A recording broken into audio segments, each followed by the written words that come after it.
नीलामी का हिस्सा नहीं होंगे ये 5 बड़े खिलाड़ी। नमस्कार दोस्तों, मैं यश तिवारी। आप देख रहे हैं क्रिकेट फटाफट का 1671वां एपिसोड। आज 17 नवंबर की तारीख है और रोज की तरह आज भी आईपीएल को लेकर 10 बड़ी रिपोर्ट, बड़ी खबरें आपकी स्क्रीन पर परोसेंगे। ऑक्शन में 5 बड़े नामी गिरामी प्लेयर्स रजिस्टर नहीं हुए हैं, शॉर्टलिस्ट नहीं हुए हैं। उसके पीछे का कारण बताएंगे। एंड तक वीडियो देखे, लाइक और शेयर जरूर कीजिए। चैनल को सब्सक्राइब नहीं किया अभी तक तो सब्सक्राइब का बटन नीचे भाई हिट नहीं किया तो कर दो, बेल आइकन दबा दो। चलिए दोस्तों, पहला बड़ा नाम, पहली बड़ी खबर निकल कर आ रही है इंग्लैंड के बेन स्टोक्स के हवाले से। हालांकि जब दोस्तों 1574 खिलाड़ियों के रजिस्ट्रेशन की खबरें आई थी उसी समय यह तय हो चुका था कि बेन स्टोक्स आईपीएल में नहीं आएंगे, क्योंकि उसी समय ये रिपोर्ट आ गई थी कि ये जो नया बैन रूल का चक्कर आया है उससे बेन स्टोक्स थोड़े से चक्कर खा गए हैं और उन्होंने नीलामी के लिए नाम नहीं दिया है। बेन स्टोक्स के लिए सबसे बड़ी समस्या पिछले 4 सालों में आईपीएल में उनकी उपलब्धता को लेकर रही है। इंजरी से वो परेशान रहे हैं और अगर वो उपलब्ध रहते हैं तो इंग्लिश क्रिकेट बोर्ड उनको डिक्टेट करता है, खेलने नहीं देता। आज से 2 साल पहले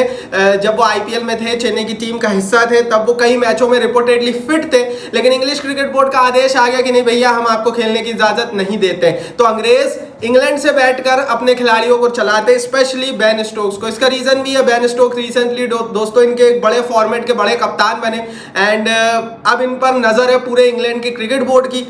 इनको स्पेशल ट्रीटमेंट दिया जाता है और उसका नतीजा ये है कि आईपीएल से अब इनकी टाटा बाय बाय बल्ले बल्ले हो गई। और मैं तो बोलूंगा भैया, अगर ऐसे खिलाड़ी है जो आईपीएल के लिए अपना समय नहीं दे सकते ना, भगवान के लिए मत आना।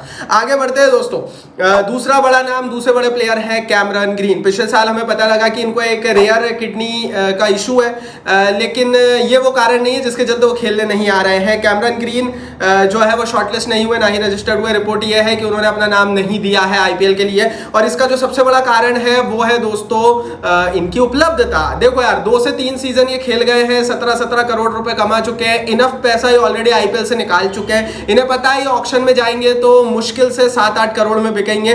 दूसरी बड़ी चीज दोस्तों ये है कि पिछले साल ये 17.5 करोड़ रुपए में ट्रेड होकर आरसीबी में खेले थे, इन्होंने कुछ किया नहीं है। तो प्रदर्शन के आधार पर हो सकता है इनको भाव ना मिले, तो इन्होंने सोचा कि यार देखो, नीलामी में जाऊंगा 2-3 करोड़ में बिकूंगा, नया रूल आ चुका है बैन का, अगर उपलब्ध नहीं रहूंगा तो वो बैन लग जाएगा। इससे अच्छा ये है कि भैया इंटरनेशनल क्रिकेट में परफॉर्म करूं, जब परफॉर्मेंस अच्छी चलने लगेगी, जैसे अभी राइट नाउ हेनरी क्लासन की चल रही है, तब फिर नीलामी में अपना नाम रजिस्टर कर एक बार और एक ही झटके में बड़ा पैसा निकालूंगा। ये इनकी सोच है और नया नियम इसलिए बहुत अच्छा है। नए नियम के लिए लायक बनता है क्योंकि वो खिलाड़ी जो मन से खेलने नहीं आना चाहता ना, उसको ये ऑलरेडी बाहर कर देता है। आगे बढ़ते हैं दोस्तों। तीसरा बड़ा नाम इस लिस्ट में है जोफ्रा आर्चर का। जोफ्रा आर्चर ने नीलामी के लिए रजिस्ट्रेशन किया था लेकिन उन्हें शॉर्टलिस्ट नहीं किया गया। आपको पता होगा, नहीं पता हो तो बता दूं, ये जितने 1574 रजिस्टर्ड खिलाड़ियों की लिस्ट थी, ये बीसीसीआई ने सभी 10 टीमों को फ्लोट कर दी थी, दे दी थी। इन सभी 1574 में से सभी 10 टीमों ने मिलकर मात्र 574 प्लेयर्स को शॉर्टलिस्ट किया है, उन खिलाड़ियों को आगे किया है, उन खिलाड़ियों के नामों को आगे बढ़ाया है जिनके ऊपर ये 10 टीमें इंटरेस्टेड है।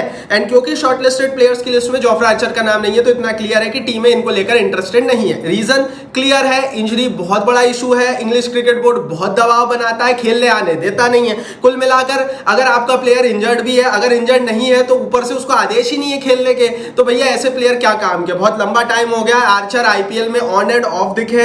शुरुआत में राजस्थान रॉयल्स की टीम में खेलने आए थे, लेकिन जब से इंग्लैंड के हवाले से क्रिकेट खेलना शुरू किया है, इंजरी और अवेलेबिलिटी बड़ा इशू बना है। और अच्छा ये भी नहीं आ रहा है क्योंकि आएंगे तो इंजर्ड हो जाएंगे, नहीं तो वापस चले जाएंगे, तो क्या मतलब भाई ऐसे प्लेयर का। इसीलिए तो नया नियम बना है। आगे बढ़ते हैं दोस्तों। चौथा बड़ा खिलाड़ी इस लिस्ट में है इंग्लैंड के ही Mark Wood.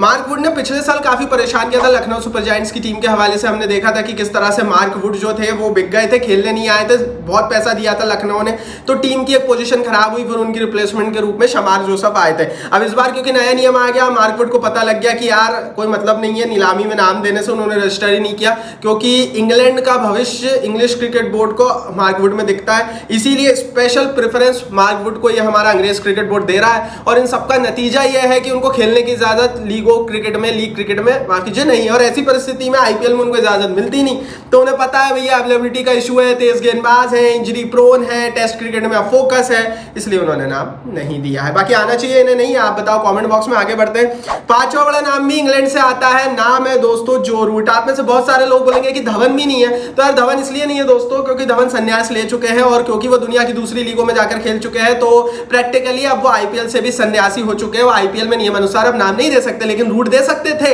Root Rajasthan Royals में बिके भी थे, खेलने का मौका मिला नहीं, छवि उनकी टेस्ट क्रिकेटर की है। तो कुल मिलाकर जो रूट की जो छवि है वो उनके खिलाफ गई है।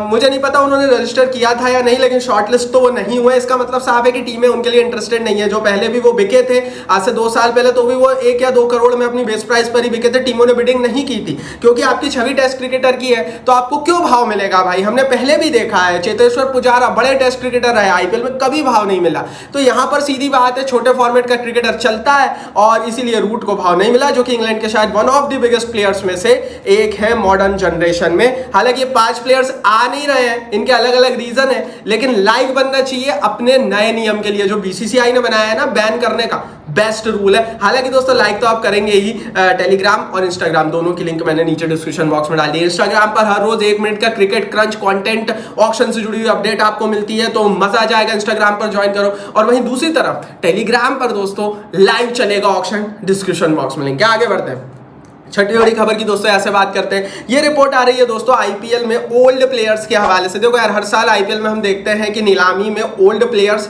थोड़े से बुजुर्ग खिलाड़ी, अब बुजुर्ग तो नहीं बोलेंगे, 40-45 साल के व्यक्ति को क्या बुजुर्ग बोलोगे, लेकिन आईपीएल और क्रिकेट की नजरिए में ये प्लेयर्स वेटेरियन हो जाते हैं। लगभग 4 ऐसे खिलाड़ी है दोस्तों जो 40 साल की उम्र में 40+ कर चुके हैं, खेलने आ रहे हैं, नीलामी में आ रहे हैं, खेलने नहीं नीलामी में आ रहे हैं। जिमी एंडरसन को शॉर्टलिस्ट किया गया है, 42 साल की उम्र है। फाफ डू प्लेसिस 40 साल की उम्र है, शॉर्टलिस्ट किया गया है। जेमी ओवरटन, इनको 41 साल की उम्र है, ये भी खेलने आ रहे हैं। मोहम्मद नबी भी 41 साल के हो चुके हैं, ये भी खेलने आ रहा है ऑक्शन में। अब ये ऑक्शन खेलने आ रहे हैं, ऑक्शन में इनमें से 4 में से कौन बिकेगा ये आप बताओ कमेंट बॉक्स में। मेरे हिसाब से सिर्फ फाफ डू प्लेसिस ही बिक पाएंगे, क्योंकि उनका एक ऑरा है T20 में, बाकी मुझे नहीं लगता। इस पर आप अपनी राय कमेंट बॉक्स में जरूर लिखना कि ये 40 साल से ज्यादा के 4 प्लेयर्स बिकने आ रहे हैं, इनमें से कौन बिकेगा कौन नहीं, कमेंट बॉक्स नीचे है। आगे बढ़ते हैं 7वीं बड़ी रिपोर्ट की दोस्तों, यहाँ से बात करते हैं। तो भैया एक तरफ 40 साल तो एक तरफ 13-14 साल, जी हाँ 13 साल के आईपीएल शायद इतिहास से, नीलामी के इतिहास के सबसे कम उम्र के खिलाड़ी ऑक्शन में शॉर्टलिस्ट हो गए हैं। बिहार के लेफ्ट हैंड बल्लेबाज है वैभव सूर्यवंशी, उनको जो है शॉर्टलिस्ट किया गया है। और रिसेंटली उन्होंने डोमेस्टिक छोटे क्रिकेट, छोटे एज का जो क्रिकेट होता है उसमें बहुत अच्छा क्रिकेट खेला, उनको शॉर्टलिस्ट किया गया है नीलामी के लिए। क्या बिकेंगे क्या नहीं है तो समय बताएगा, लेकिन हाँ मेरे हिसाब से ये आईपीएल इतिहास के, नीलामी के इतिहास के सबसे यंगेस्ट खिलाड़ी। अगर इनसे भी छोटा कोई हो तो आप बता दो भाई, मैं गलत हो सकता हूं। आप इस पर अपनी राय नीचे कमेंट बॉक्स में जरूर लिखना। आगे बढ़ते हैं, 8वीं बड़ी रिपोर्ट की बात करते हैं। तो 2 दिन पहले हमने आपको उन खिलाड़ियों की लिस्ट बताई थी, उन 81 प्लेयर्स की लिस्ट बताई थी जो कि 2 करोड़ की बेस प्राइस वाले थे। अब देख लेते हैं कि 1.5 करोड़ की बेस प्राइस की किन खिलाड़ियों की। टोटल 27 प्लेयर्स ऐसे जो 1.5 करोड़ की बेस प्राइस लेकर उतर रहे हैं। उनके नाम देख लेते हैं दोस्तों, मिलर, रविंद्र पॉवेल, रहाने, उसके अलावा Nitish Rana, Hussain, Rutherford, Omarzai, Shepherd, Billings, Chapman, Nabi, Latham, Meyers, Behrendorff, Richardson, Bracewell, Neesham, Sams, Meredith और साउथी। ठीक ठाक प्लेयर्स है मेरे हिसाब से भैया। जो खरीदारी और खरीद फरोख्त 81 2 करोड़ी प्लेयर्स के बीच होगी वो कहीं नहीं होगी। बाकी ये प्लेयर्स भी, इनके लिए भी लाइक बनता है। आगे बढ़ते हैं, 9वीं बड़ी रिपोर्ट की बात करते हैं। तो भैया बहुत बड़ी खबर निकल कर आ रही है। उन्मुक्त चंद, जिनकी अध्यक्षता में भारत ने एक बार T20 वर्ल्ड कप खेला, अंडर 19 माफ कीजिए वर्ल्ड कप खेला, भारत के कप्तान रहे अंडर 19 में, भारत के लिए फिर क्रिकेट खेल गए, वो नीलामी में जा रहे हैं। लेकिन आप बोलोगे इसमें हैरानी वाली बात क्या है भैया? ट्विस्ट ये है कि अब वो इंडियन प्लेयर नहीं, यूएस खिलाड़ी बनकर जा रहे हैं। यूएस की नागरिकता मिल गई है, यूएस के लिए क्रिकेट खेलने लगे हैं अब वो। तो अब वो यूएस के खिलाड़ी बनकर 30 लाख की बेस प्राइस में उन्मुक्त चंद ने अपना नाम रजिस्टर्ड कराया है। तो कैप्ड यूएस प्लेयर बनकर उन्मुक्त चंद आ रहे हैं। इससे होगा क्या मुझे नहीं पता, क्योंकि मुझे नहीं लगता बिकने वाले हैं। आगे बढ़ते हैं, 10वीं बड़ी रिपोर्ट की यहाँ से बात करते हैं। तो बहुत टेंशन वाली रिपोर्ट निकल कर आ रही है अय्यर के लिए। अय्यर जिनके बारे में कहा जा रहा है बहुत भाव मिलेगा। केकेआर ने एक मॉक ऑक्शन किया, हर टीम अपने अपने मॉक ऑक्शन कर रही है। मॉक ऑक्शन मतलब यार एक फेक ऑक्शन कराती है टीमें, अपने ही अंदर में टीम मैनेजमेंट ही वो पूरा करता है। और उसमें देखा जाता है कि कितनी तैयारी है नीलामी की। इसमें दोस्तों अय्यर को 4.5 करोड़ रुपए मिले, पंत को 18.75 करोड़ रुपए में बिके और बटलर 17.25 करोड़ रुपए में मिलेंगे। मतलब केकेआर के मॉक ऑक्शन की प्रेडिक्शन यही है कि अय्यर लगभग 4-5 करोड़ में बिकेंगे और पंत सबसे महंगे खिलाड़ी होंगे जो कि लगभग 18.5-19 करोड़ में बिकेंगे। मैं इससे सहमत नहीं हूं। मुझे ऐसा लगता है कि इन्होंने जानबूझकर भैया इनके पुराने कप्तान अय्यर को भाव नहीं दिया। मुझे ऐसा लगता है भैया अय्यर और पंत ये 20-20+ करोड़ के खिलाड़ी, और जब आप मेगा ऑक्शन में जाओगे और अगर आप इनको ही भाव नहीं दोगे तो फिर किन को दोगे। ये थी दिन भर की 10 बड़ी रिपोर्ट।